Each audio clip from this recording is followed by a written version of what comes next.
What makes a great pair of glasses?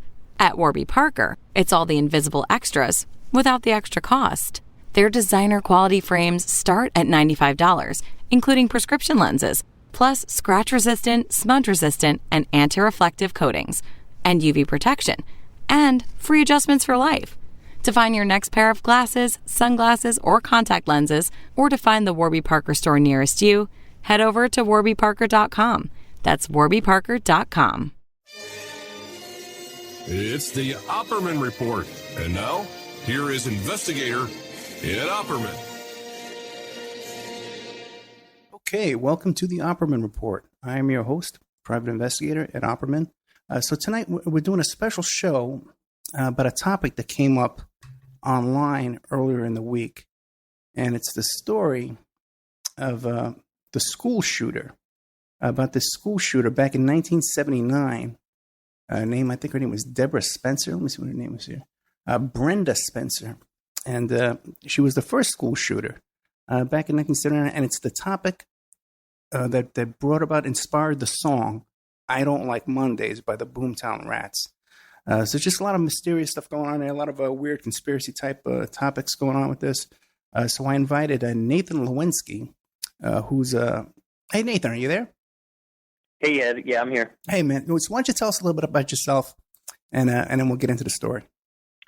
I'm out of Buffalo, New York, and I'm actually, I work in private investigation, but also I dabble in film and writing, and I research a lot of these just different stories that I find interesting, including this one, which found out about fairly recently. And I just like to dig deep into this stuff and usually end up collecting a lot of information and notes and writing about it on my own, not publishing it or anything, but just kind of, making myself more aware, I guess, as a lot of us are. Okay, so let me think. Now, you're 33 years old. So when this story happened, you weren't even alive yet, right? No, not alive. Okay. Definitely not. See, I'm the same age as this girl. Okay? And so I was in high school in 1979.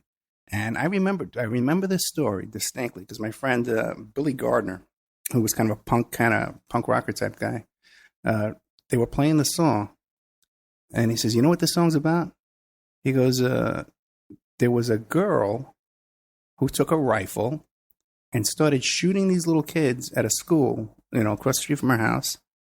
And when they asked her why she did it, she says, 'I don't like Mondays.'" And he goes, "And that's what the song's about." And I says, "Wow." Because at the time, the idea of a school shooter, someone taking a gun and going to a school and shooting little kids or teachers at a school was just unheard of, I don't think it had ever happened before. So before we get into that, though, what kind of investigations do you do?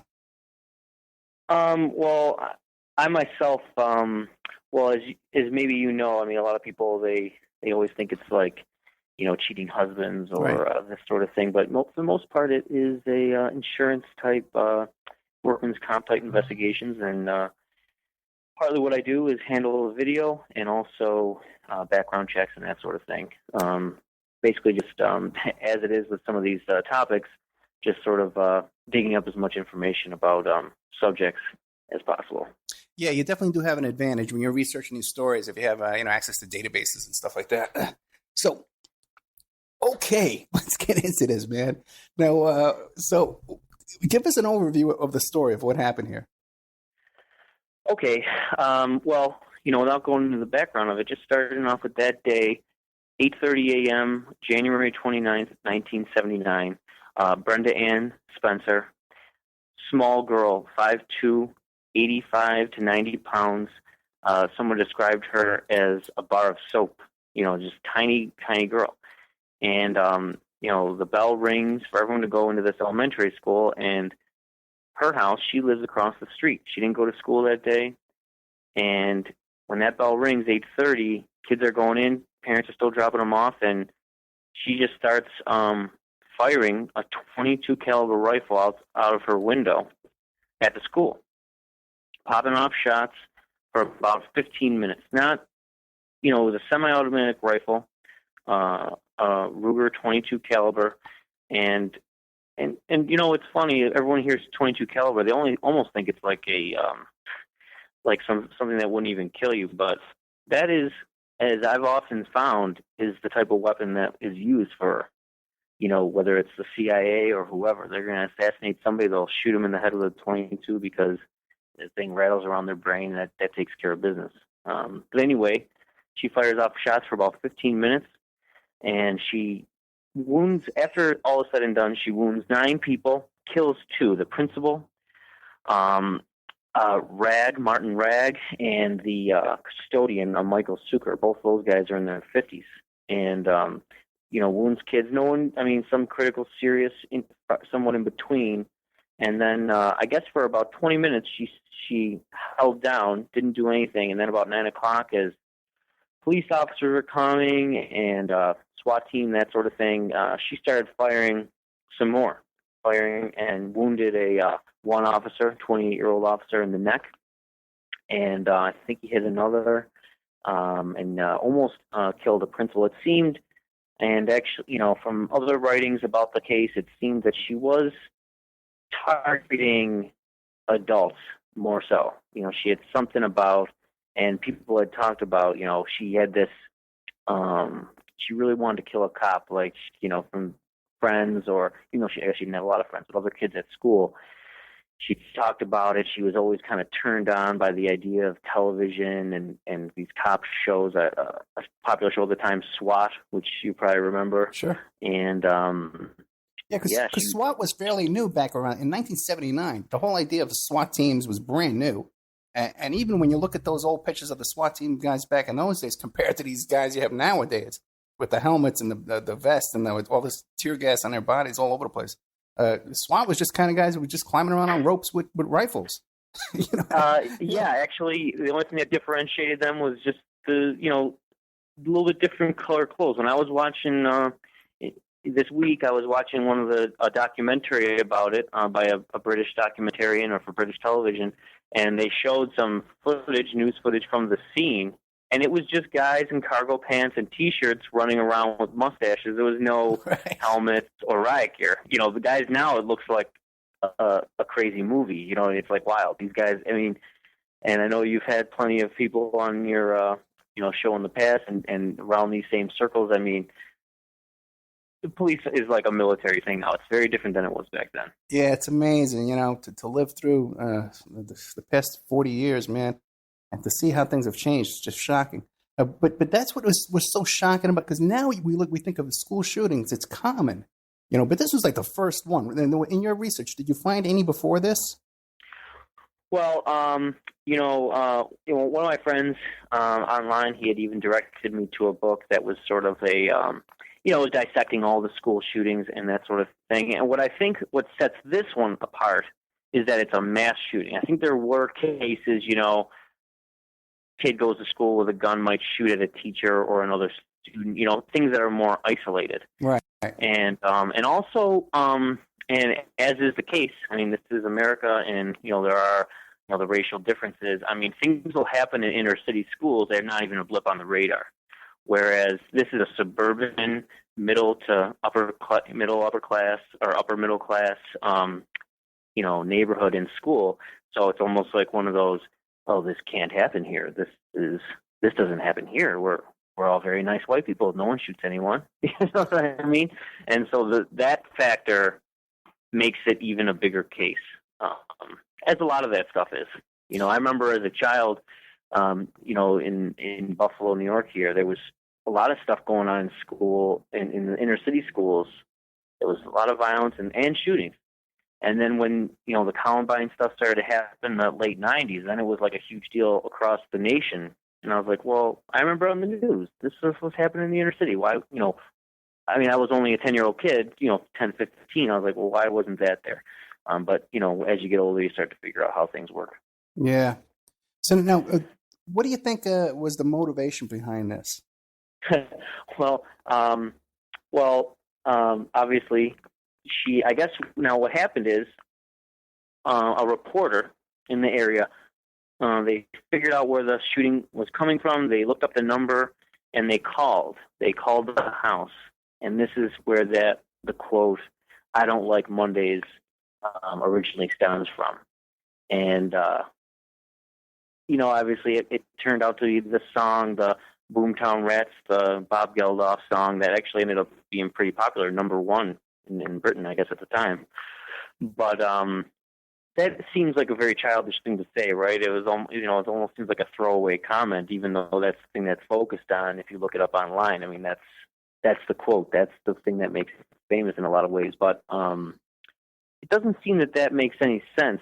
Obviously, it's got to be something a lot more deep-rooted. And in my research, it seems, that there's a lot of questions with the father and their relationship. And they said drugs.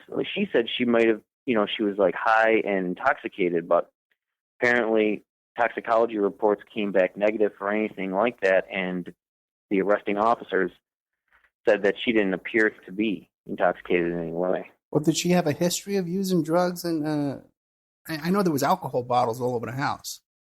Yeah, well, that's what's said. Half-empty alcohol bottles around the house. Although, as I dug a little bit deeper, as all this stuff goes, the exaggerations and the changing of the story throughout, it gets a little crazy. I think there might have even only been a half bottle of Southern Comfort there, not even multiple bottles. And even though she was known at the time to be, a truant kid, skipping school, and also dabbling in drugs, marijuana, and that sort of thing. Although she had boasted, perhaps later in probation or parole hearings, that she just mentioned like 5 drugs all at once, as if she was on LSD, PCP, and weed and alcohol all at once, and then started firing. And that kind of stuff just didn't make sense. I don't know if that was just a way, and I'll get into this later, or some of the other things that she may have said as grasping at straws to get out of jail, type of thing. Just adding to the fact that, hey, I wasn't in the right state of mind. Let me out of jail. I've been here 20 years, that sort of thing. Well, let me ask you this. What kind of defense did she put on? Did she plead guilty? What happened with that? Well, actually, this is actually pretty interesting to me. And as I was digging, in preparation for talking to you, digging into some other stuff, at first she was going to say that, she was going to plead not guilty for reasons of insanity. Right. And, I guess her psychiatrist, the one that they had, had said that, that is something that, they were looking to do. But then right before that plea was going to come, the state had and this happened in San Diego, but they actually moved the trial to Orange County because of, just too much of a distraction, that sort of thing, I guess. But one of the people that the state brought in was this guy named Ronald Markman. I don't know, have you ever heard of him? No, but I bet he's going to turn up in other cases. Go ahead.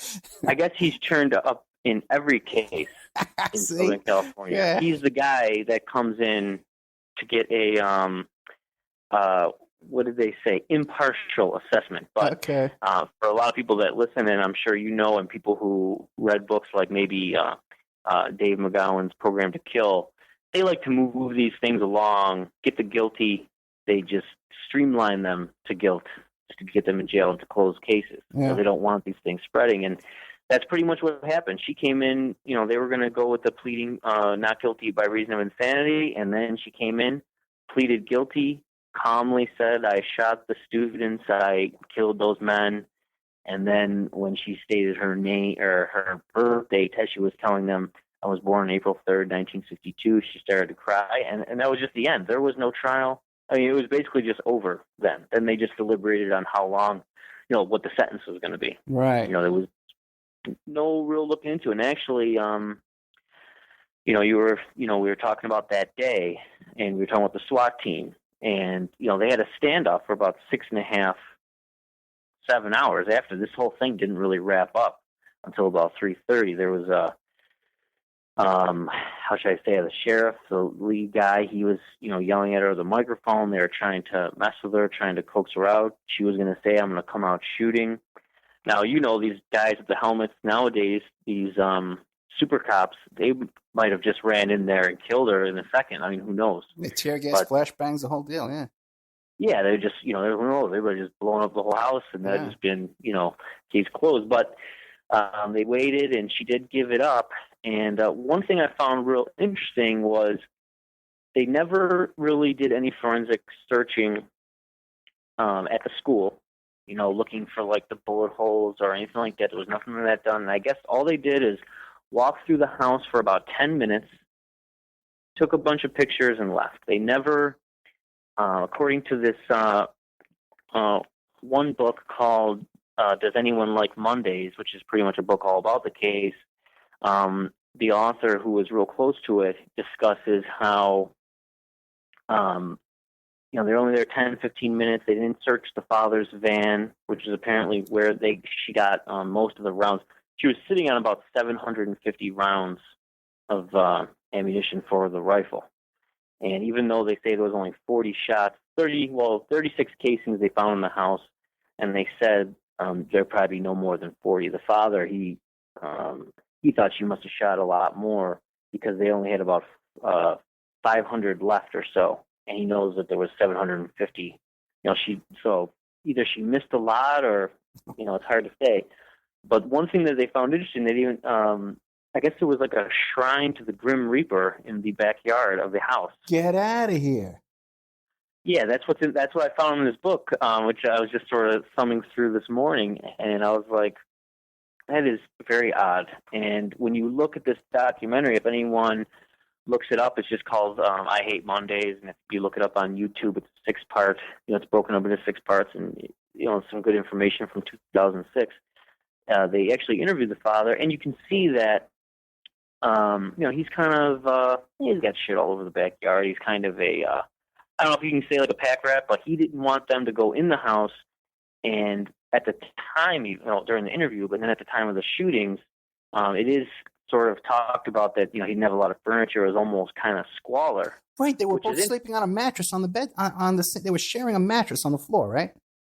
Well, yes. That all the reports say they're sharing one mattress.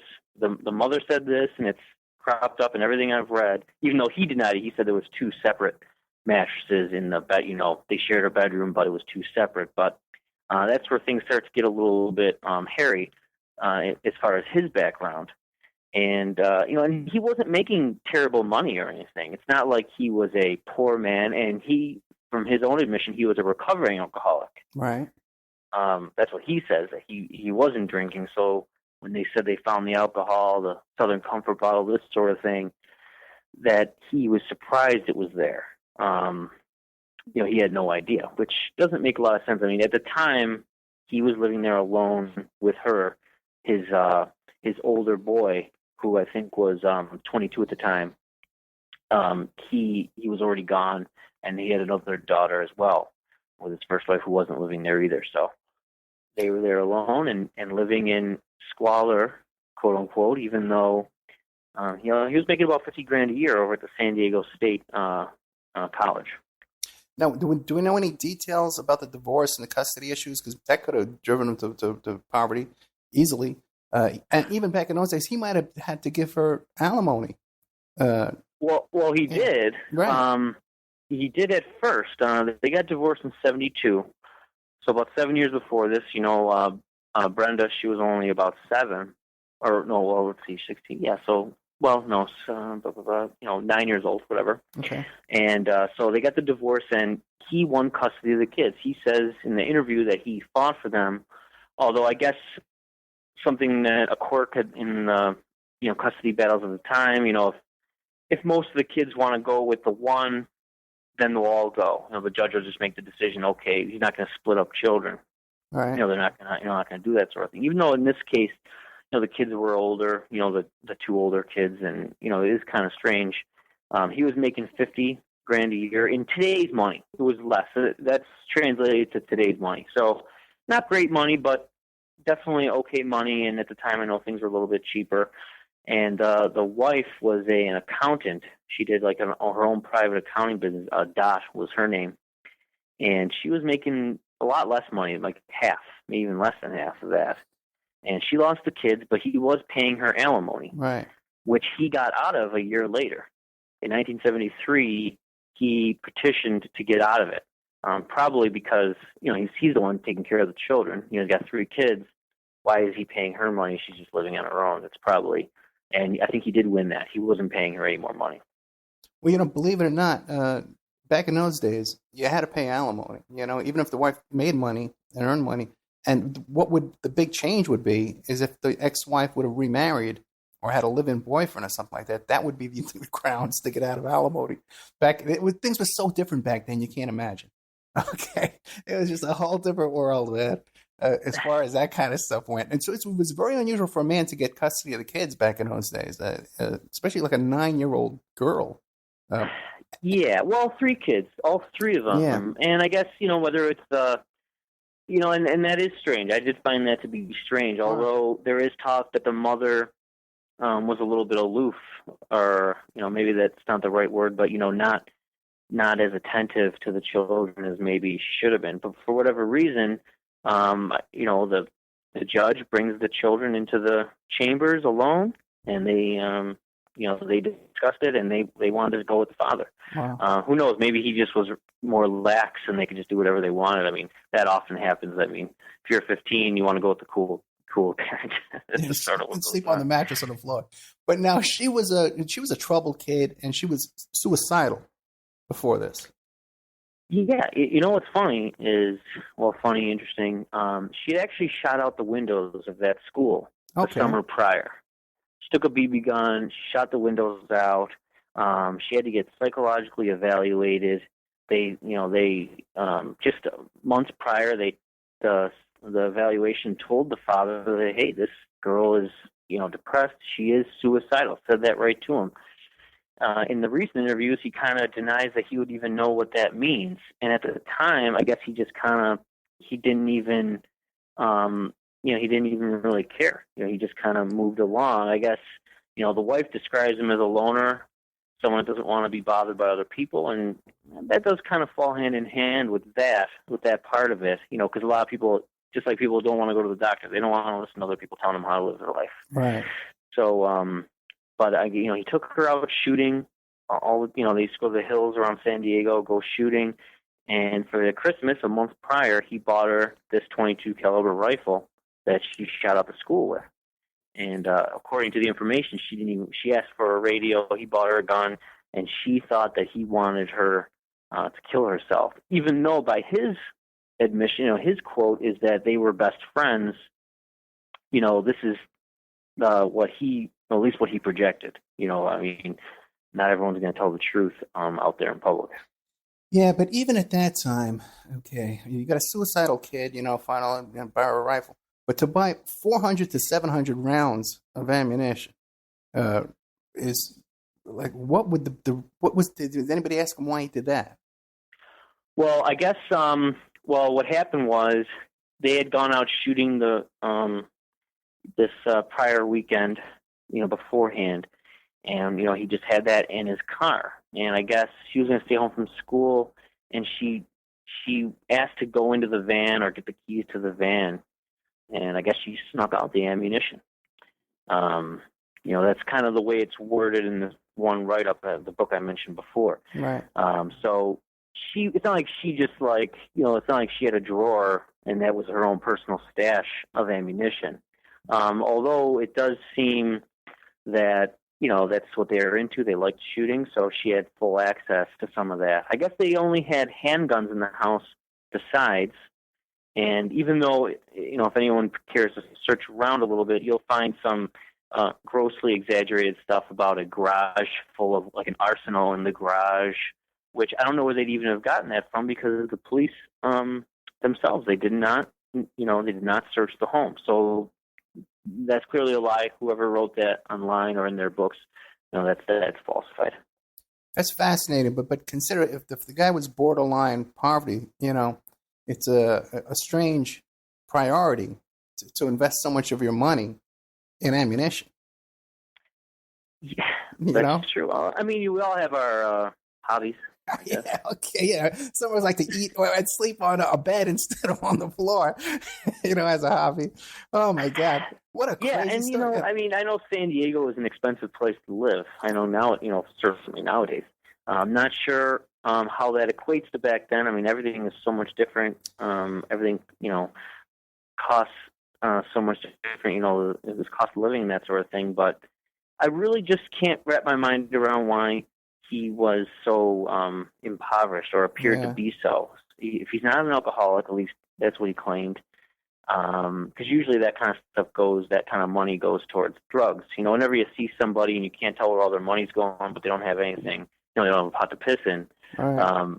You say, oh, well, is he gambling? Is he doing that sort of thing? I have not figured that part out of it yet. So, with that, I am a little bit confused as to what his situation is to that regard. And the house is still in the family name now, and I'm sure we'll get into that in a little bit. But he stayed there, and that's that. In fact, 24 hours later, they had school all up and running. I know nowadays they'd have a candlelight vigil for a whole month probably, but 24 hours later, he was outside on his driveway looking at the kids going to the school where his daughter just shot everyone up. Well, he still had a bunch of guns in the house too. Yeah, which apparently isn't worth it for anyone to go searching. It's obviously not his fault that his daughter did that at all. Wow. What a different world.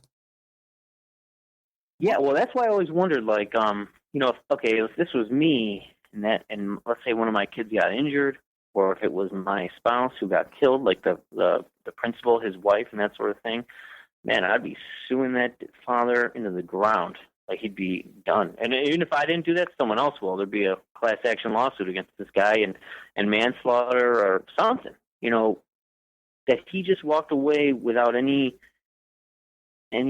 problems for himself is a little bit of a surprise. Yeah, right. That is okay. That's interesting too. There's no lawsuits, no nothing, right? He still owns the house. Oh boy. Okay.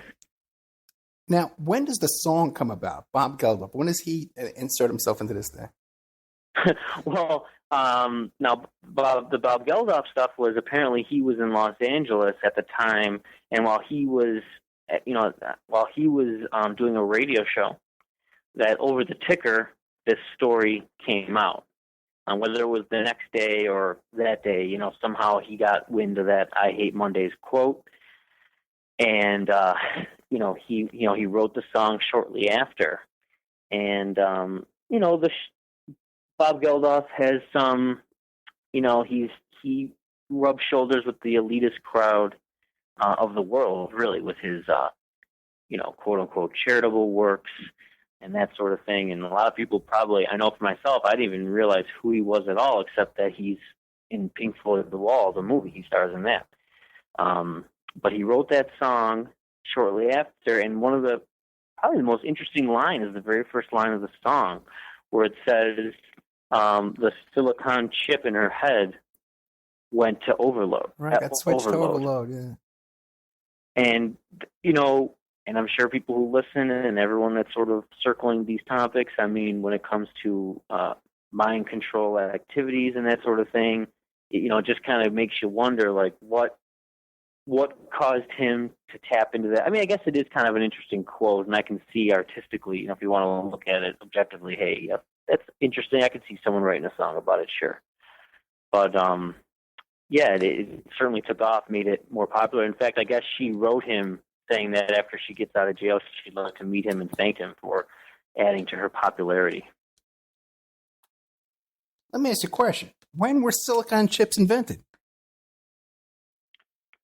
Oh, geez, I don't even know. You know what I mean? Because I cannot imagine that they were in. Oh no, wait, sometime in 1947. Okay. Okay, I thought I caught something there. Okay, let's take a little commercial break. Okay, and we'll get back. We'll get into more about the Bob Geldof and his kid. How old was Peaches when she died? You know? I think she was 22. Okay. As a matter of fact, and in fact, in the song, he mentions the character in the song, sort of based on Spencer, as being not so peachy keen. Oh, that's right. That's also interesting. Whoa. Okay, we'll take a break at that point. There was a little commercial message here, and we'll be right back with more of Nathan Lewinski, private investigator, researcher, And a fascinating guy. Did a lot of research on this I Don't Like Mondays story. We'll be right back after this. It's the Opperman Report. And now, here is investigator Ed Opperman. Okay, welcome back to the Opperman Report. I'm your host, private investigator Ed Opperman. Show's brought to you by audible.com. Go to audibletrial.com/Opperman Report. We're here today with Nathan Lewinski. He's a private investigator from Buffalo, New York. And we're talking about this, Buffalo, right? That's right. Yeah. And we're talking about this Brenda Spencer case. This one of the first school shooters there ever was in 1979. She was a girl who did it. Now, she was a lesbian as well, right? Certainly a lesbian now, claims to have been born a lesbian. And I'm not sure if that came out, while she was in jail. I think it came out in one of her first parole hearings in the 90s, actually. Yeah, that's interesting, because back in 79, if she had been a lesbian, that would have been front page news too, that the school shooter was a lesbian, it would have been a big deal. Really, because think of that movie with Al Pacino, where the gay guy robbed the bank. It was big news. He was gay when he did it, Yeah, that did not get brought up. I actually poured over a lot of, I find with any of this stuff, it's real good to check out the newspaper articles around the time. Right. You get some sort of throwaway stuff, little things that maybe people don't focus on after the fact, but at the time, you see some interesting things. But it just didn't come up. There was nothing like that. I think she had she didn't have a lot of friends, but one of her best friends was a boy, and she was always described as like a tomboy type. And but then again, she definitely seems to be troubled, and I know we spoke about her, not taking the not guilty plea as far as insanity, but she's certainly a disturbed woman, disturbed person, and I'm sure 20 years of being in jail, that'll help out your lesbianism a little bit. Yeah, location. Right.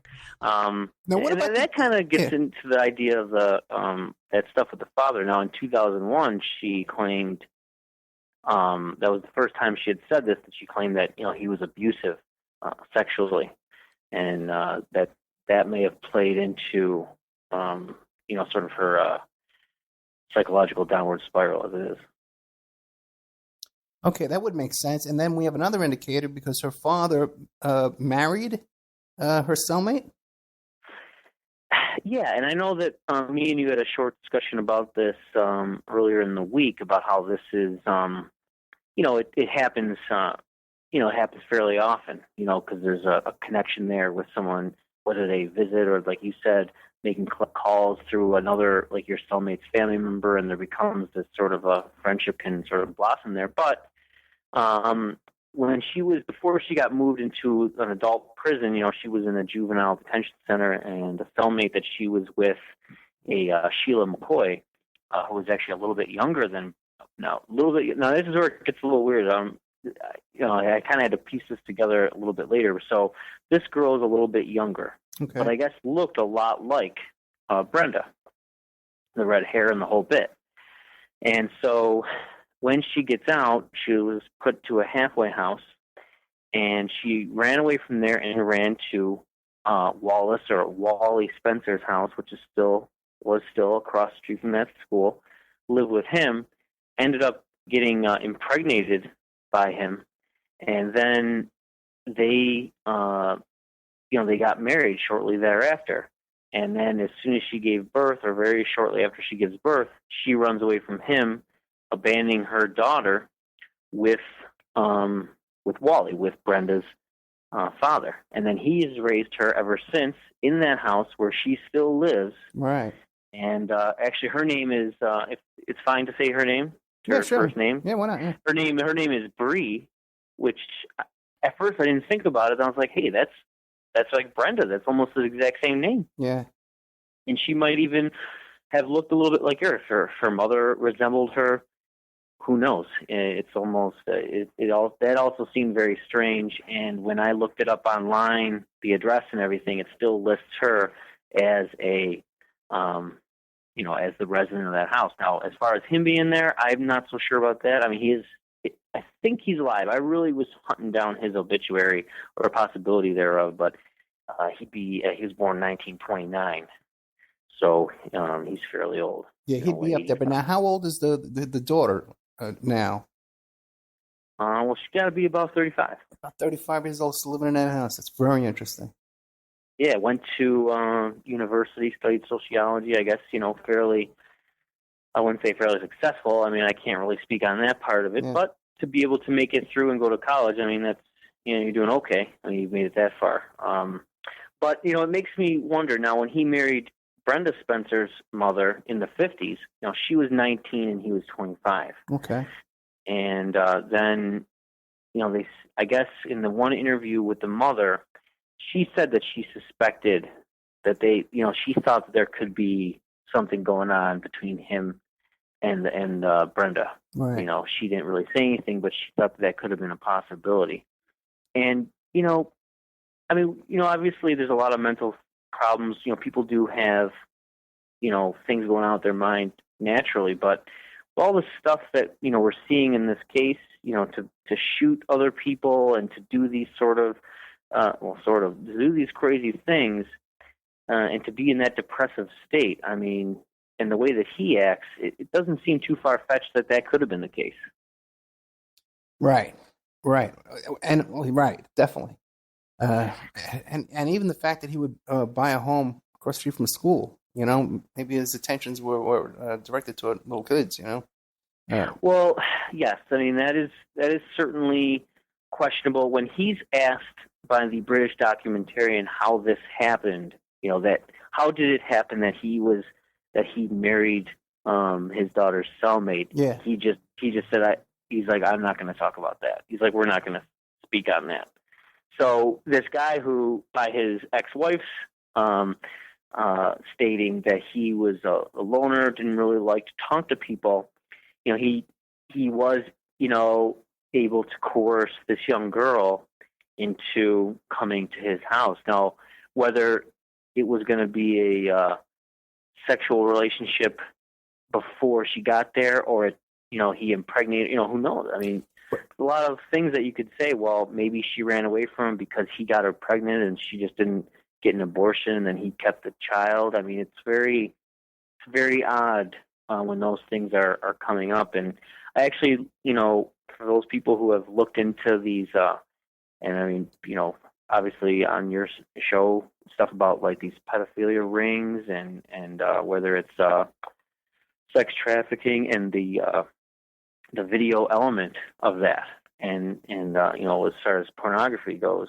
Now, this guy at the time was an audio-visual technician, something that people didn't just use camcorders back then. It wasn't a regular thing, and it makes you wonder, what kind of stuff could he possibly been involved with.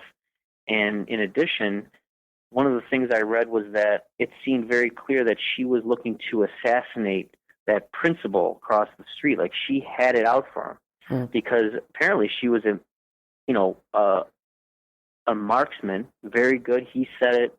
Many people have said it. She's a very good shot. Yet she didn't really kill anyone except that principal. I mean, she got him.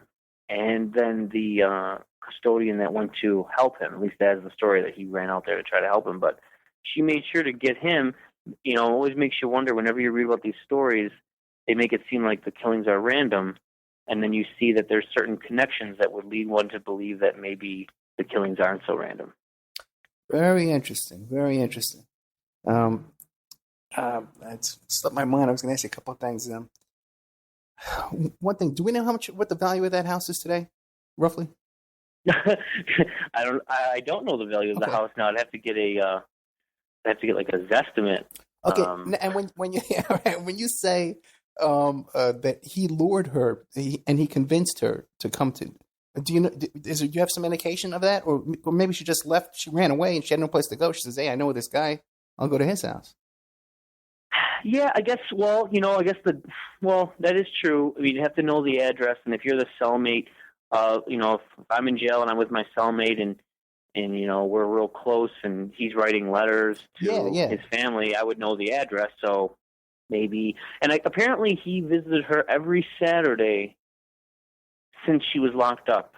So that would mean that, I mean, this happened in 1980, so that would mean, not the incident, but that, the other girl running away and that sort of thing. So for a year, he was visiting. So it's very possible that he had met her, and every institution has different situations as far as the visiting. It's not always a glass wall with a little phone. Sometimes you're in a big room, everyone's there together.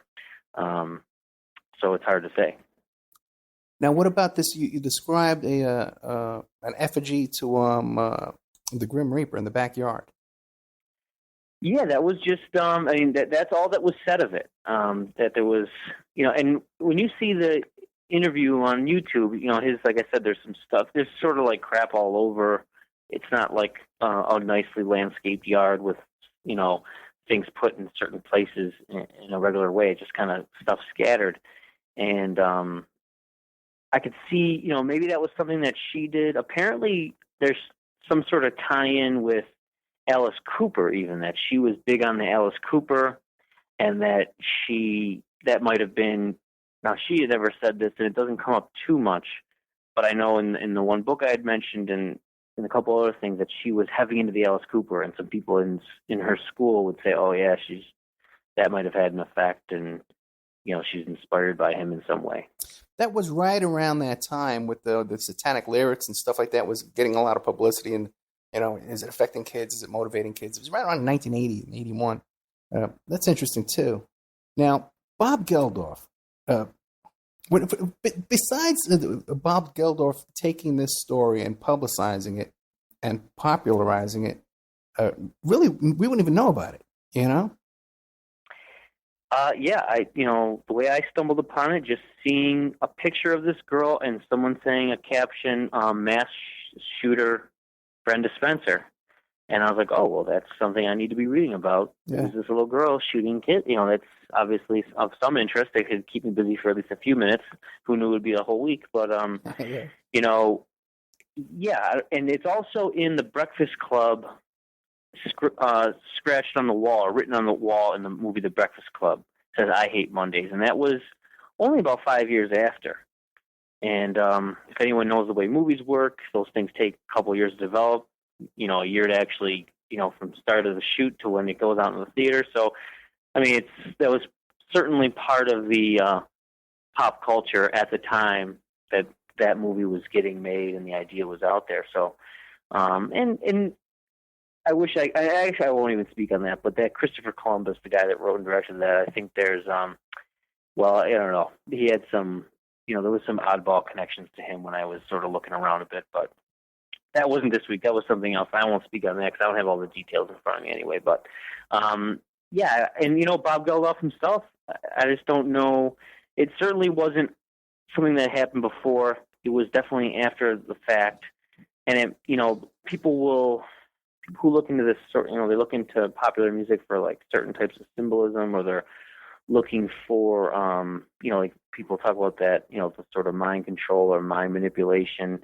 And they see him with the black and white checkered shirt, and that's sort of supposed to be some sort of trigger. Depends on, who you talk to. People sort of look into that a little bit. And I don't know if it makes me wonder. People like to have ideas that, these are planned events to initiate some sort of result. In this case, I can only think of the result being whether there be more school shootings or the fact that she was tried as an adult. And I've read elsewhere where this whole idea of getting children to be tried as adults is sort of like it's sort of like a thing that has been, over the past 20, 30 years, has been more of a regular occurrence, I guess. Oh, yeah. Back in 79, the idea of getting in trouble and thinking that you go to adult prison, unheard of. I was the same age as her, so she probably assumed, oh, yeah, I'll go to juvie for a few years and I'll get out. I'll be out of this in 5-6 years, Which, again, too, it's not like the school shooting was such a big deal back then. Also, too, The Breakfast Club, John Hughes, the director, directed a whole slew of teen movies back around that time that were... That's his name, John Hughes. Sorry, wrong name. I said Christopher Columbus, I think. Oh. I know the two, they kind of get grouped together, but yeah, all right. Yeah, he really shaped a generation of, this is how teenagers are supposed to behave and act. This is what, people who watched that stuff thought it was very impressive in your life. So the guy had a lot of influence over the culture back at that time, huge amount of influence. Because that was my age growing up. Yeah, and I remember. I know I'm a little bit older, but it's still a lot of that high school stuff. It still holds true. I mean, the themes are the same, and people getting broken up into these different groups, classifying kids. And when I saw that movie for the first time, I watched it multiple times, almost as if I was entranced by it for a few days. Multiple viewings in a row the first time, and then seeing it over a period of days. I had the tape, from Blockbuster or whatever, and watching it over and over. And I mean, I was just, maybe when you're a kid you do that more often, but it makes you think, is there something to that? Whether it's kids listening to records 1,000 times in a row or watching a movie 100 times in a row, what the hell are they doing? Maybe they shouldn't be doing that. Yeah, that's the truth. But also, too, that's when HBO first started. And they used to play those John Hughes movies on HBO, like, twice a day, 8 times a week, So, yeah, you're right. It was over and over. And I've seen every one of those movies to this day. I've probably seen about 30, 40 times. Yeah, and isn't there a thinking about, they always talk about trying to dumb down society, whether you're going to talk about people, with the fluoride in the water or whatever topic people are trying to talk about. But this whole idea of sort of dumbing people down and dumbing kids down, and, for her to say, I hate Mondays, it makes you either afraid of school, is there like a fear element involved there, or is it just like this idea like, hey, school sucks? I mean, that was kind of the Alice Cooper thing, right? School's out for the summer. I hate it, whatever. Yeah, there was the whole music too, like 18, Half Boy, Half Man, all that kind of music. Now, let's get into. We don't have too much time left. Let's get into the whole Geldorf thing, because what the hell? Where does this guy come from? How does he suddenly become? What's his charity? Live Aid? Which one does he do?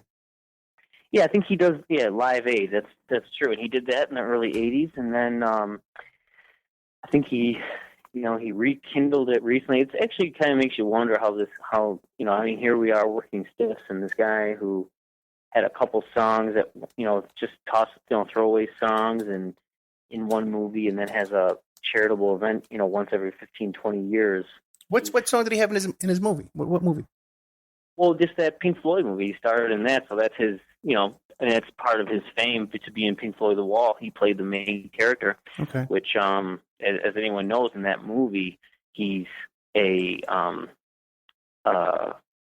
drug-induced rocker who ends up being almost like a Hitler-type figure, if you recall. No, I don't recall. I don't remember seeing it. I don't think I've ever watched you've never seen it? Oh, I don't think I did. A dictator, and there's the two hammers that's sort of like the swastika, and he's running around yelling at people to, like, kill people in the streets, and it's like a wild, the whole thing. And then if you think about Pink Floyd and you get the tie-in with the Wizard of Oz and that right. Dark Side of the Moon thing, it starts to get the wheels churning and that sort of stuff. But Geldorf seems to have this like place in the elitist community, and I know, and I don't know as much about it, and I know you can look around a bunch, but as far as that, his daughter, you mentioned her before, she had died of a heroin overdose quite recently, and I think it was just,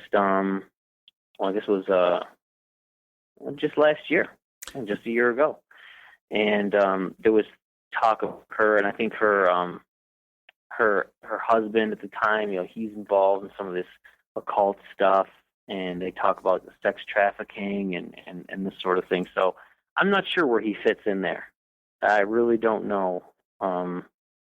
But it's certainly something to look into more. And he had like meetings with Bill Clinton right some time ago.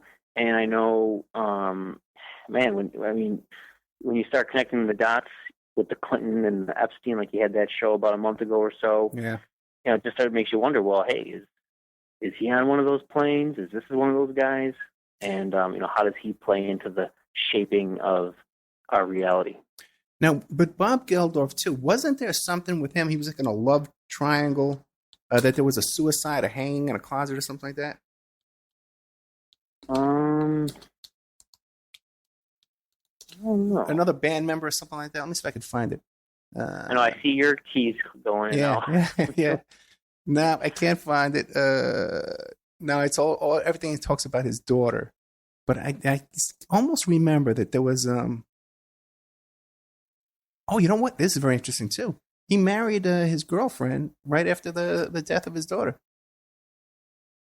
Right after. Yeah. He didn't put a hold on that one? Doesn't seem that. It says Bob Geldof to wed girlfriend Jean Marie following death of daughter. Yeah, and and they always talk about those with suicide. I know even like on your show last night talking about that, Craig Spence, and yeah. Whenever you hear suicide, it's just kind of, is it a way just to sort of clean things up, or is it one of those things, as I think as that Nick Bryant had mentioned, it's the choice, either take yourself out or you're done. So and that's kind of stuff. I know it's a lot of conjecture, but it's always you start putting all the other puzzle pieces around it, and then you say, wait a minute, this part of it doesn't make sense. Well, I do see something here. There's okay, I see. The daughter, that's what I remember. Because when this happened last year, there was, it was all the buzz. And at that point, I probably could talk about more. But, yeah, she's boasts being part of that OTO. Right. Like a tattoo. She had the tattoo on her wrist, like a little heart, and had the OTO in the middle. Yeah, she was a follower of Crowley. And, had a tattoo on her neck, I think it was. And she was even tweeting about all that kind of stuff. And the books all over her house, they showed, photo shoots with her. And in the background was all these OTO books and stuff like that, all kinds of bizarre stuff with that kid. Yeah, and that stuff runs to, obviously, Crowley is he's obviously British and that sort of thing, but any of those British rockers, I mean, they definitely get into that. I'm seeing a picture of Geldof at the head of a table with George W. Bush. Oh, really? See? Yeah. In there. And, I guess there's a sort of a whole thought about mysterious deaths being sort of cross-linked with Geldof here and there. Okay, here it is. I got the In Excess singer's suicide blamed on Bob Geldof. Michael Hutchins' girlfriend is blaming his death on a dispute with her ex-husband, Bob Geldof. Right, and the mother of Peaches, this Paula Yates, she died of a heroin overdose. 14 years before. Yeah, the Hutchins, he hung himself. Right. Yeah, I knew there was some kind of hanging going on in this whole thing with Geldof. Somebody was hung. Hey, he's an odd guy. Let's face it. Yeah, and he's a knight. He's Sir Bob Geldof. Oh, really? Okay, I didn't know that. Yeah, knighted at 34, which he's got to be 60. So that maybe it was sort of shortly after that Live Aid. And it makes you wonder that. Now, I don't know if you've had a lot of anyone talk about charities on your show or that sort of thing, but those types of things are raising all this money, yet I still don't see anything really changing in the way the world works. Yeah. And I hear about Red Cross having like a surplus of $60 million, and people, the people who run those organizations are, quite well to do. And, if he was knighted when he was 34, what year would that even be? I mean, that would be 1985, right about the year of Breakfast Club. Whatchamacallit, Breakfast Club, and 1 year after that, what was it? I'm not sure when that Live Aid was. But, right around that. Live Aid was 82, maybe? Yeah. So, yeah, I don't know. Actually, might have been 1985 as well. And when you look at the, we raised all this money after 9/11. We built the whole Department of Homeland Security, all this. Then we have Hurricane Katrina, and we can't even get a bottle of water to these people dying on a bridge. So all that money was stolen, obviously, And then you got, after that, when you see Bush and Clinton sitting there, we want to raise money for this typhoon, this hurricane over here. Just send money. Just send cash. Look at this. Send cash. Yeah, or even those Boston bombings you have. I know that Dave McGowan's right up on it. Talks about how within a day, sophisticated websites for you to donate to these people, and we're raising hundreds of thousands of dollars within hours. And then people wonder, well, hey, what's the motivation to lie about this sort of thing? Why would they do such a thing? Even though they're walking away, it's like $1 million. Well, it's pretty clear what the motivation would be. People are taken care of for the rest of their life if they're involved in these events. And hey, when they do these charitable works, they're in Africa. It makes you wonder, well, what are they? Not only where are they funneling that money to, but also what are they kind of? What's the misdirection? We're staring at this. What's happening behind the scenes. Yeah. When there's charities here in this country, and we see that nothing ever gets done with the money, it all just gets used up. When it goes overseas, like when there's that big earthquake in India and we donate, nothing happens over there. Forget it. Yeah, nothing's going to change over there in 30 years. But it's off the news, so people don't pay attention anymore. Because even today, Haiti is still a mess. Half of Haiti has no electricity since the earthquakes back, I guess, 5-7 years ago. And so yeah, Sean Penn was over there. I guess he just couldn't do it all himself. Just kind of that's all he could muster up. But it's funny you mentioned that, and I don't know how much time we have, but sometimes you get in a lot of debates with people, usually online, because people like to get all fired up when you're not looking at them straight in the face. But this one guy, he was a military guy, and he was talking about what the U.S. military does for people around the country, around the world, I should say. And he was talking about being stationed in Haiti and all the good things they had done there, even though the place is still a shithole. And, I remember telling him, I was like, hey, I know that you believe in your country and you're out there and you did do a good thing. Hey, maybe you are a better man than me. You're out there feeding these poor kids. But don't you see that you're out there cleaning up the mess, or not even cleaning up, just kind of like putting a very temporary Band-Aid on a mess that was perpetrated by these super rich, elitist, private jet, sex trafficking people out there who just are using you as a weapon to fight their bad, for greed, a weapon to perpetuate their greed around the world. And it sort of saddens me that people they're not seeing that. They're not seeing that. I hear you, man. People are just they're bought and sold a bill of goods, and they're willing to march right into their grave. They don't want to believe for a second that their dream could not be true. Just horrifying, for sure. Okay, so we got we're pretty much done. Do you have anything you want to leave the audience with? Parting. Yeah, I guess I could just say that with a case like this, Brenda Spencer, I think that there's a lot of oddities, and especially when it comes to the father, I think that his role, whether it's in sort of molding her mindset or taking responsibility for her actions, or I guess if you take out all the conspiracy stuff and what could have happened or not, there's still got to be. I mean, that was a child who did this, and at some point you got to say, well, where do the parents come into it? When are they going to be taken to task? And his background's a little shady. And if he wasn't an abuser, I don't know. And I know San Diego is a big military town, and right. There's a lot of talk, whether it's especially during in the 70s. In fact, I think his college has a very special write-up on like the Jonestown massacre.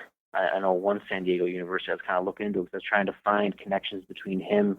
Did he have a military background? I know one pic, he has long hair throughout the 70s. He had a very military crew cut in the 60s, and there's just nothing about him. That's one of the reasons I tried finding an obituary about him, because I know they always mention that. But I think that's just one of those things that they just kind of streamlined this little girl to get 25 to life, and it sort of just shaped the way that kids were looked at, as adults, which I just can't agree with that. She clearly had problems and clearly was affected by her situation. Yeah, if we can't get a hold of Brenda in prison, maybe we can get a hold of her half-sister there, living there in the house, and see what she has to say about you never know until you call. Yeah, I mean, maybe if you want, I do have the phone number. Shoot it over, why not? Let's get her on the line right now.